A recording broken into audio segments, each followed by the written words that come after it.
Hi everyone, it's Miss M. I hope that you guys are doing fantastic today. There's been a lot going on lately, that's for sure. You have your career project that you're finishing up, you have an exam that you've got on your plate, and this week, this post that's going up is for week 12. I'm posting this on November 6th for my main term class, and your work here will be due on November 16th. So we are just moving right along. After this week's work, you'll have one more week of work left to do, and then we move into our final exam. So that's something we're celebrating. My daughter's kindergarten class does this as their silent cheer. It's really silly. Anyway, so just a couple videos for you this week, and the first one is on the topic of stress management. We actually have a question on our final exam on stress management, and your activity this week is designed to prepare you to answer that question on the final. So it's pretty simple. The way that it works is that we ask you to think about 3 specific things that cause you stress.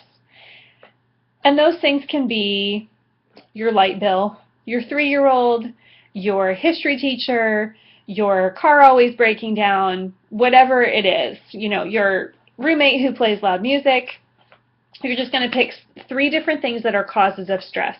Now what I want you to avoid, and you're going to see this in your activity for the week on stress management, so homework 9 is on stress management, what I want you to avoid is making too broad of a statement. So try to avoid things like, school stresses me out. Okay, great, but it can't be every single thing about school. Tell me one thing about school that causes you stress. Is it a math test? Is it, like I said, your history teacher? Is it the person next to you who taps their pencil during an exam or something like that? So what's the specific thing? And you're going to pick 3 of those, 3 specific causes of stress. They can be school related, they can be personal, they can be like goals that you're trying to reach that you're frustrated because you're not reaching them, whatever it is. Then you're going to pick some sort of consequence for not handling that stress. So let's say that you have a challenge with your history teacher, just for example, and the challenge is that you can't understand what they're saying, or you're having a hard time getting the grades you want, or whatever, some specific problem with a history teacher. And a consequence of not dealing with that problem could be, and then you're going to fill in the blank, it could be that I fail my class. It could be that I fail a really big test. We could even narrow it down to just one test. It could be that I have nothing to give to a study group when I get together with my classmates for a study group. So think about what's going to happen as a consequence of that stress. If your stress is paying your rent or your light bill, you could get evicted. You could have your electricity turned off, stuff like that. And then the third piece that you're going to pick is what's something that you can do to cope with that stress. So we're going to look at the stressor, and then we're going to look at what happens if we don't deal with it. Then we're going to talk about a positive way to cope with it. So a cause, a consequence, and a coping mechanism. And if we go back to the history teacher, what's a way to cope with the history teacher?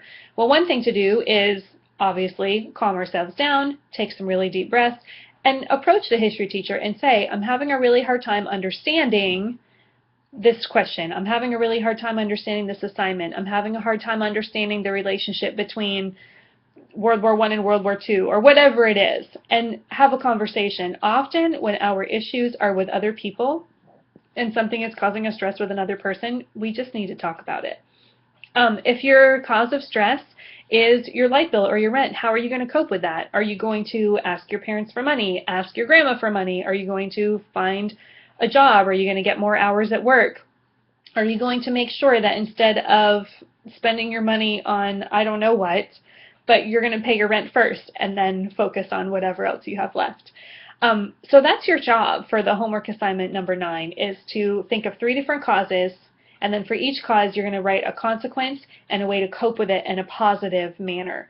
So altogether that's 9 different little snippets that you're going to write up. And you'll see on the document that I have for you, everything's all there, and you just need to open it up and type in your responses, and then you'll be set.